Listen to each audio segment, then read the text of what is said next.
How to record game audio and mic separately in OBS Studio. So the first thing you'll need to do is go to File, Settings, and then Audio tab, and make sure that your mic device is selected here, as well as your main output device on the desktop audio. Then press OK. Now you want to add a game capture. Go to the plus button here and then choose game capture. And then you will need to configure game capture.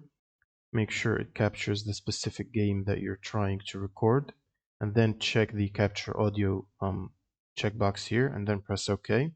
Now you want to go to the audio mixer and click on the gear icon at the bottom, and from here you want to go to your mic entry and check the track 1 and uncheck the rest. And for the game capture, you can put it on a different track, for example track 2, and uncheck the rest. And you can do the same for desktop audio if you want to ever record it. Otherwise, you can just mute it from here. And that should start recording your mic and your game audio separately and stream separately as well.